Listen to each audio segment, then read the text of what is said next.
Lorsque la Russie a pris la décision d'intervenir en Ukraine, cela a été perçu comme un acte de guerre.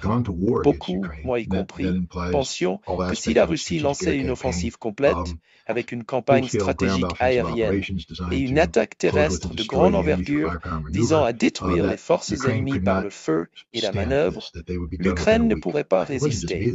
En l'espace d'une semaine, tout serait terminé. Ce n'était pas juste mon avis. Le général Milley a donné ce même briefing au Congrès, tout comme le directeur de la CIA. Tous ceux qui connaissaient un tant soit peu les capacités militaires russes partageaient cet avis. Cependant, ce que personne n'avait anticipé, c'est que la Russie n'était pas en guerre, mais qu'elle menait une opération militaire spéciale visant à forcer l'Ukraine à la table des négociations pour mettre fin rapidement au conflit.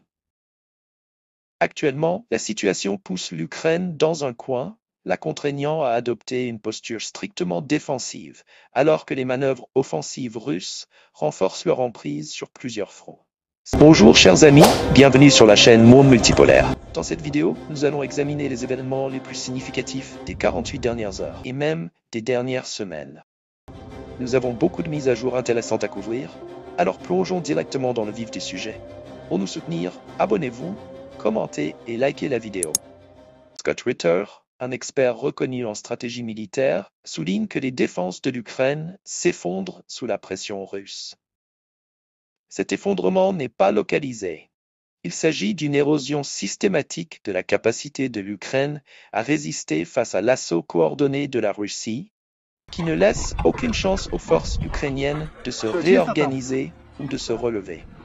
Sur le champ de bataille, notamment dans des zones comme Avdiivka et Tokmak, la pression est implacable.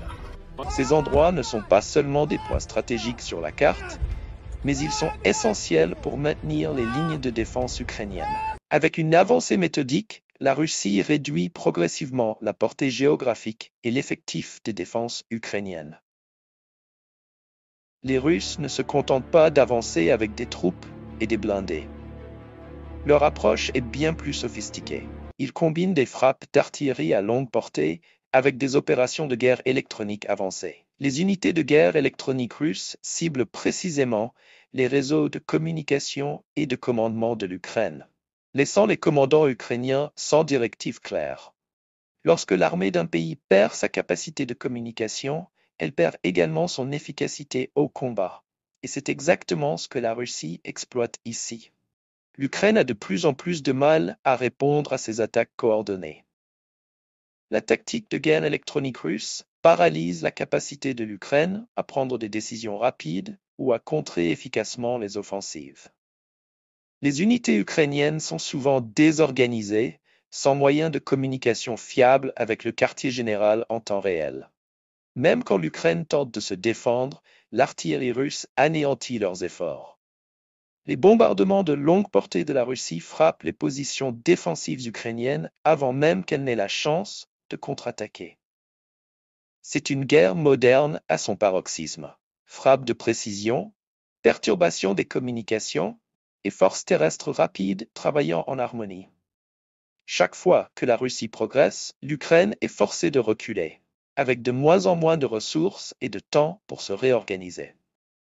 La perte de zones clés comme Avdiivka et Tokmak ne signifie pas seulement un recul territorial pour l'Ukraine, mais une perte de profondeur stratégique. En contrôlant ces villes, la Russie ne se contente pas de redéfinir les lignes de front. Elle prend également le contrôle des routes d'approvisionnement, coupant les forces ukrainiennes de leur logistique essentielle. Sans approvisionnement ni renfort, l'armée ukrainienne dans ces régions est lentement asphyxiée. Tout cela s'inscrit dans une stratégie globale de la Russie. Ils ne se précipitent pas. Ils avancent avec prudence, appliquant une pression ciblée sur des points stratégiques. Malgré tous ces efforts, l'Ukraine se trouve de plus en plus à court d'options. Chaque mouvement de la Russie resserre un peu plus l'étau sur l'Ukraine, et les jours passant, les chances pour Kiev de repousser cette offensive s'amenuisent. Mais en avançant, les Russes ne se concentrent pas seulement sur des batailles d'usure. Ils déploient une stratégie d'encerclement qui redéfinit complètement la dynamique du champ de bataille. Il maîtrise cet art, et les forces ukrainiennes, à court de moyens pour élaborer une contre-offensive efficace, peinent à répondre de manière adéquate. Cette stratégie d'encerclement met en lumière l'expertise militaire russe. Il ne s'agit pas simplement de bloquer l'ennemi, mais de lui couper toutes les voies de sortie, le forçant ainsi à se rendre ou à être anéanti. C'est exactement ce qui se passe actuellement dans des zones comme Avdiivka et Tokmak, où les troupes ukrainiennes se retrouvent piégées, chaque issue se fermant au fur et à mesure que les forces russes avancent de tous côtés. Volodymyr Zelensky est sans doute celui qui est le plus fébrile dans le monde et qui va observer les résultats de mardi, le vote de mardi et les résultats du lendemain. Parce que si Donald Trump l'emporte, il a promis, il a été très clair, il l'a dit maintes fois, il a promis de régler la question ukrainienne en 24 heures. Bon, personne n'imagine qu'un règlement de la question ukrainienne en 24 heures, dans une discussion entre Donald Trump et Vladimir Poutine, profite à l'Ukraine. Personne n'imagine cela. D'autant que la situation, au moment où nous nous parlons, n'est pas terrible, n'est pas bonne pour l'Ukraine. Dans la semaine qui vient de s'écouler, la Russie a conquis 200 km² de territoire ukrainien. Kiev prétend également que le Tchétchène Kadyrov s'apprête à envoyer plus de 80 000 hommes en renfort sur le front. Pour qu'on sache de quoi on parle, je suis sous le contrôle du colonel Goya, mais il y a 400 000 hommes en tout russes. Sur le sol ukrainien, c'est ça. À peu près. Oui. Donc si on a 80 000 Tchétchènes qui arrivent, ça, quand même, oui. Ça pèse. Ce que réalise la Russie est un modèle classique de stratégie militaire, auquel l'Ukraine ne trouve pas de réponse efficace. Les forces russes utilisent leurs unités d'infanterie pour former des étaux autour des positions stratégiques ukrainiennes. Il ne s'agit pas d'une avancée rapide façon blitzkrieg, mais d'une progression lente et méthodique, où chaque pas des troupes russes rapproche davantage l'Ukraine de l'effondrement total dans ces régions. Lorsque les Russes ont pris Avdiivka et Tokmak, ce n'était pas simplement pour s'approprier du territoire. Ces villes sont des nœuds logistiques essentiels pour l'Ukraine. En s'en emparant, la Russie bloque efficacement la capacité de l'Ukraine à ravitailler et renforcer ses troupes dans ces zones, affaiblissant progressivement les forces ukrainiennes qui y sont stationnées. Les troupes ukrainiennes se retrouvent comme coupées de l'oxygène, manquant progressivement de ressources pour maintenir leur résistance, tandis que l'artillerie et l'infanterie russe resserrent chaque jour davantage leur emprise. L'impact psychologique de cette stratégie est aussi dévastateur. Les soldats ukrainiens savent qu'ils sont encerclés, sans échappatoire.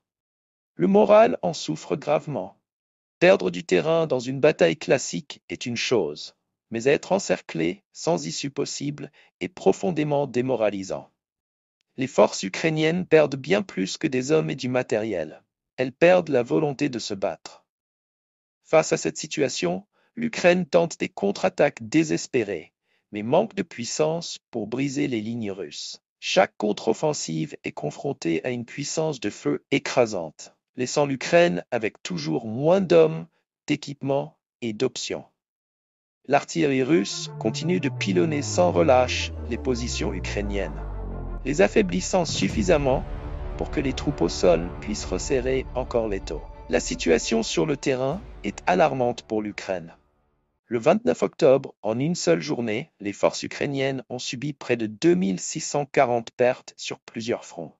Ce chiffre n'est pas qu'une statistique, c'est une catastrophe pour une armée déjà épuisée. Pendant ce temps, les forces russes progressent avec moins de pertes, plus de matériel et une organisation supérieure. L'Ukraine se retrouve dans une situation quasi inextricable, ses principales lignes de ravitaillement étant coupées, et les forces russes s'apprêtent à pénétrer plus profondément, isolant l'armée ukrainienne en diverses poches. Ces poches deviennent rapidement des pièges mortels pour les soldats ukrainiens. Au fur et à mesure que la Russie poursuit son avancée, ces tactiques d'encerclement se répéteront, confrontant l'Ukraine à une sombre réalité. Comment se battre lorsque chaque mouvement est paralysé par une puissance de feu russe écrasante et une précision militaire implacable? La situation est claire. L'Ukraine ne peut sortir de ce cycle sans une intervention extérieure. Et même cela pourrait ne pas suffire à ce stade. Alors que Kiev fait face à ce cauchemar stratégique, examinons comment la perte d'armes cruciales a paralysé ses capacités offensives. La destruction par la Russie des précieux systèmes HIMARS et des drones de reconnaissance ukrainiens n'a pas été qu'une simple victoire tactique. mais un coup dévastateur pour la stratégie de contre-offensive ukrainienne. Les HIMARS étaient au cœur de la capacité de l'Ukraine à frapper avec précision les lignes d'approvisionnement et les centres de commandement russes. Ils incarnaient l'espoir d'une contre-offensive rapide et efficace. Mais cet espoir s'est aujourd'hui évanoui. Les forces russes ont non seulement détruit de nombreux lanceurs HIMARS, mais elles ont également réussi à bloquer l'approvisionnement en roquettes supplémentaires venant des alliés occidentaux. Chaque lanceur détruit représente non seulement une perte de puissance de feu, mais également un coup au moral des troupes ukrainiennes. En parallèle, l'Ukraine dépendait fortement des drones pour la reconnaissance et les frappes de précision. Cependant, de nombreux drones ont été neutralisés par les systèmes de guerre électronique russes, compromettant sérieusement la capacité de l'Ukraine à obtenir des renseignements en temps réel. La perte combinée des HIMARS et des drones laisse l'Ukraine aveugle et lourdement affaiblie. Le fossé entre les capacités des deux armées se creuse et les résultats deviennent de plus en plus évidents sur le champ de bataille. Sur le front sud, les forces russes exploitent ces faiblesses avec précision, s'enfonçant plus profondément dans le territoire ukrainien et démantelant méthodiquement les positions défensives. Kherson, autrefois considéré comme un gain significatif pour l'Ukraine, est de nouveau sous pression. Pendant ce temps, à Bakhmut, où les troupes ukrainiennes espéraient tenir la ligne, la situation se détériore rapidement. Les chiffres ne mentent pas. Rien qu'au 29 octobre, l'Ukraine a perdu près de 2640 soldats sur plusieurs fronts. Ce chiffre n'est pas qu'une statistique, il reflète la pression immense sur une armée déjà épuisée. Chaque perte affaiblit la capacité de l'Ukraine à se regrouper et à riposter. Ce niveau d'attrition est insoutenable, surtout lorsque les troupes en première ligne sont déjà éparpillées et mal équipées. Le moral est également en chute libre. Avec les HIMARS hors de portée, les soldats savent bien que leur capacité à riposter contre les forces russes est désormais limitée. Ce n'est pas seulement une question de perte matérielle, c'est aussi une perte d'espoir quant à la possibilité de renverser la situation. Des progressions, là, en cette fin du mois d'octobre, on va voir cette carte qui va apparaître, voilà. 200 km² gagnés, ça ce sont sur les derniers jours, en une semaine. Est-ce que pour vous, colonel, il est en train de se passer quelque chose là sur le terrain qui expliquerait aussi pourquoi Volodymyr Zelensky s'exaspère ou s'impatiente? Eh bien, finalement, pas tant que ça. Je veux dire, je pense qu'il y a globalement, on le sait, la stratégie russe, c'est une stratégie de pression permanente partout. On attaque partout, de séries de petites attaques le long du front. On attaque aussi, si possible, on bombarde l'arrière, etc. Donc on fait pression, les Russes font pression un peu partout, en espérant faire craquer à un moment donné les Ukrainiens en endroit, puis obtenir quelque chose de décisif. Donc ça dure des mois et des mois. On pourrait même remonter, d'ailleurs, c'est sensiblement la même méthode depuis 2 ans, en réalité. Bon, mais donc oui, il progresse, pour le coup, oui, il progresse. Mais la question qui se pose, c'est d'abord, il progresse, mais il progresse, ok, il y a une accélération, une progression, mais ça reste des choses qui sont assez minimes à l'échelle de la carte. 20 km² de vide, en réalité, en stratégique, ça n'a pas d'importance. Ce qui est la tendance un peu nouvelle, c'est qu'il y a une forme d'accélération. Notre tendance un peu nouvelle, c'est que les Ukrainiens semble céder le terrain que l'on voit plutôt, je vais dire autrement, le terrain que l'on voit cédé par les Ukrainiens n'est pas forcément détruit, c'est-à-dire qu'on constate que les Ukrainiens ne s'accrochent pas forcément sur chaque kilomètre-carré, ce qui peut être considéré à la fois comme un indice peut-être d'effondrement, mais ça peut être aussi l'inverse, c'est-à-dire un indice d'une stratégie, une bonne stratégie que le général Syrski, le chef d'état-major, avait plutôt indiqué, on appelle ça la défense active, c'est-à-dire on s'accroche pas sur on ne se fait pas matraquer. Parce que c'est ça en fait, le combat de ce type, c'est on est sur une position, on se fait matraquer par des bombes aériennes planantes, on se fait matraquer par l'artillerie russe, et on perd beaucoup d'hommes par l'artillerie, beaucoup plus que par les combats au contact. Ça sert à rien de perdre des hommes pour des kilomètres carrés de vide, et on s'accroche, on gagne du temps. On essaie d'infliger le maximum de pertes, d'user les forces russes, et on tient, on lâche un peu, on tient les grands bastions, toujours, et puis on peut rester comme ça pendant des mois. L'hiver va arriver, enfin l'automne va arriver, ça va déjà ralentir les opérations, et ça permet, c'est une stratégie défensive qui permet peut-être de tenir en attendant des jours meilleurs, parce que c'est pas comme ça qu'on gagne une guerre non plus. Mais ce que je veux dire, c'est que en réalité, Ben, pour l'instant, ça tient. Ça tient. Et donc, le vrai combat qui se passe en réalité pour les Ukrainiens, il se passe plutôt à l'arrière, en réalité. Ça se passe un combat de réforme de l'armée ukrainienne, c'est un combat de mobilisation, c'est un combat pour acquérir des ressources nouvelles auprès des alliés occidentaux. C'est ça, il faut tenir en attendant de modifier le rapport de force et en espérant que de l'autre côté, du côté russe, ça finisse par s'user, par s'essouffler. Et peut-être qu'en 2025, on basculera sur une autre situation. Nicole Bacharan, est-ce que Zelensky s'inquiète tout simplement de ce qui va se passer aux États-Unis? Bien sûr, bien sûr. Pendant que les actifs ukrainiens s'amenuisent, la Russie, elle, ne ralentit pas. Passons maintenant à la stratégie déployée sur le champ de bataille. La maîtrise tactique de la Russie se manifeste sur les fronts sud et est, avec des attaques coordonnées qui resserrent lentement mais sûrement l'étau autour de l'Ukraine.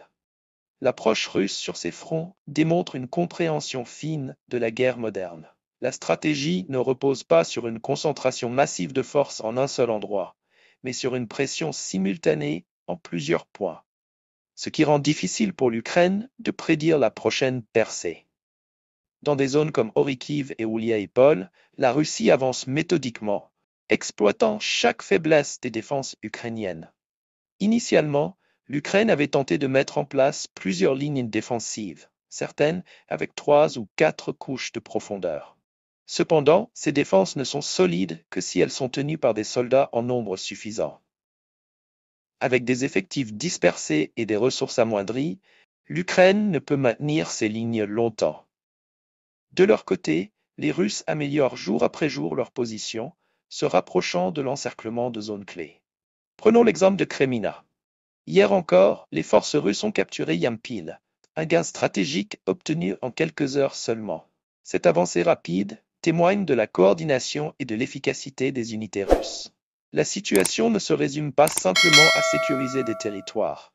Il s'agit aussi de démoraliser l'ennemi et de le forcer à abandonner des positions clés. Chaque avancée de la Russie oblige l'Ukraine à redéployer ses troupes, étirant des défenses déjà fragiles jusqu'à leurs limites. Ça va se passer aux États-Unis. Bien sûr, bien sûr. Là, l'aide à l'Ukraine a été votée après des mois de difficultés au Congrès, difficultés causées par Donald Trump, puisqu'il téléphonait tous les jours à ses troupes qui considéraient que c'était à lui, les représentants républicains au Congrès, pour bloquer l'aide à l'Ukraine. Et puis finalement, ça a fini par passer. Donc ça a été voté. Il y en a, j'ai envie de dire, pour un certain temps. Les commandes sont passées, les transports sont en route. C'est pas du jour au lendemain qu'il n'y aura plus de matériel et de moyens qui arriveront en Ukraine, mais néanmoins, vous l'avez dit au début, quand Donald Trump annonce la paix en 24 heures, ça veut dire dépecer l'Ukraine. Oui. Il n'y a rien d'autre dans le plan. Scott Ritter souligne que la capacité de la Russie à coordonner ses avancées sur différents fronts laisse l'Ukraine en perpétuelle réaction, incapable de bâtir une contre-offensive significative. Ce n'est pas un conflit entre égaux. La supériorité logistique et tactique de la Russie devient de plus en plus évidente. Pendant que l'Ukraine tente de se regrouper et de mobiliser de nouvelles unités, l'inexpérience de ces recrues fraîchement conscrites se fait cruellement sentir. Sans équipement adéquat ni entraînement suffisant, ces nouveaux soldats ne sont guère plus que de la chair à canon face aux opérations bien coordonnées de la Russie. Chaque tentative de l'Ukraine pour reprendre du terrain se heurte à une résistance farouche, avec pour résultat toujours le même, des pertes supplémentaires et des retraites forcées. Mais c'est pas seulement sur le terrain que l'Ukraine flanche. Le contexte économique et social est tout aussi sombre. Alors que le champ de bataille penche en faveur de la Russie, l'Ukraine se dirige vers un effondrement interne. Ses ressources s'épuisent rapidement et le mécontentement gronde au sein de la société. Scott note que les récentes mobilisations ukrainiennes rencontrent une opposition croissante de la part de la population. Les jeunes, sans perspective de fin de conflit, rechignent à rejoindre les rangs, et nombreux sont ceux qui cherchent activement à éviter la conscription. Ce sentiment reflète les fractures profondes au sein de la société ukrainienne, qui se lasse d'un conflit de plus en plus perçu comme perdu d'avance. Le gouvernement ukrainien espérait que de nouvelles recrues inverseraient la tendance. Mais la réalité est loin d'être encourageante. Ces soldats sont souvent mal équipés, insuffisamment formés et envoyés au combat avec une préparation minimale. En revanche, Les forces russes continuent de recevoir un approvisionnement régulier et des renforts, ce qui leur permet de maintenir leur élan opérationnel. Un autre problème est le soutien occidental, ou plutôt son absence croissante. Jadis considéré comme un soutien vital pour l'Ukraine, l'aide promise par l'OTAN et les États-Unis devient désormais un souvenir lointain. Les pays occidentaux font face à leurs propres défis internes, et l'enthousiasme pour envoyer davantage de ressources à l'Ukraine s'amenuise. Aux États-Unis, des personnalités comme Marjorie Taylor Greene remettent ouvertement en question la valeur de ce soutien continu. Chaque jour qui passe, l'espoir d'une percée militaire pour l'Ukraine diminue. Les contraintes économiques d'une guerre prolongée deviennent insupportables. Les ressources essentielles sont en baisse et avec les forces russes qui se rapprochent, les défis logistiques s'intensifient. Le mécontentement social monte à mesure que de plus en plus de familles sont forcées d'envoyer leurs fils en première ligne, avec peu d'espoir de les revoir. Les manifestations contre la conscription forcée se multiplient, sapant encore davantage la confiance du public dans le gouvernement. Les fissures dans le tissu social ukrainien s'élargissent, et il devient évident que sans un changement majeur, l'effondrement est inévitable. Pendant ce temps, la Russie joue sur le long terme, sachant que le temps est de son côté. Chaque jour qui passe épuise davantage les ressources de l'Ukraine, tandis que les forces russes demeurent solides et organisées. La situation est frappante. D'un côté, un État en déclin, luttant pour sa survie, et de l'autre, une machine militaire qui progresse inexorablement vers ses objectifs. Alors que la situation intérieure de l'Ukraine devient de plus en plus désespérée, la Russie se prépare pour sa prochaine grande offensive. Tous les signes montrent que la ville d'Orykhiv pourrait être la prochaine cible majeure de la Russie. Une ville qui, si elle tombe, pourrait ouvrir la voie à une percée dans les défenses ukrainiennes du Sud, les rendant extrêmement vulnérables. Orykhiv revêt une importance stratégique pour la défense de l'Ukraine. Mais à mesure que les forces russes s'en approchent, la capacité de l'Ukraine à tenir cette ville devient incertaine. Les forces russes préparent déjà le terrain pour cette prochaine offensive d'envergure. Si elles réussissent à prendre Orykhiv, la voie vers la domination du Sud sera largement dégagée, menaçant ainsi les dernières lignes de défense de l'Ukraine. Pendant ce temps, les forces ukrainiennes, dispersées et démoralisées, peinent à suivre le rythme. Sans un soutien externe significatif, qui semble de moins en moins probable chaque jour, l'Ukraine risque de perdre totalement le contrôle du Sud. Avec Orykhiv bientôt sous contrôle russe, le chemin devient clair. Les forces russes se préparent à frapper encore plus profondément dans le territoire ukrainien, et il est évident que les positions défensives restantes de l'Ukraine ne sont plus que des points de résistance temporaires. La Russie se dirige vers des villes clés comme Kostiantynivka, et, si elle parvient à prendre cette zone stratégique, l'Ukraine n'aura plus guère de soutien sur lequel s'appuyer. Dans des endroits comme Kourakov, où l'Ukraine fait déjà face à un encerclement, elle s'accroche désespérément aux dernières lignes de défense encore intactes. Les pertes stratégiques de lieux comme Yassinovata et la pression continue sur Bakhmut et Novoukraïnsk renforcent l'image d'une position ukrainienne de plus en plus désespérée. Ainsi, à mesure que les bastions ukrainiens commencent à s'effondrer, la question se pose: combien de temps peuvent-ils encore tenir? Tandis que les forces ukrainiennes s'affaiblissent, la Russie consolide sa position stratégique. À chaque victoire, la Russie resserre davantage son emprise sur le champ de bataille. Scott Ritter l'a répété, à moins que l'Ukraine ne change radicalement de stratégie, la Russie s'achemine vers une victoire décisive, qui pourrait redéfinir l'équilibre régional. Les signes sont clairs. Sans intervention externe significative, l'Ukraine fait face à un risque de défaite totale, les forces russes se préparant à dominer. Merci d'avoir regardé, abonnez-vous et activez la cloche de notification pour ne rien manquer de nos prochaines vidéos.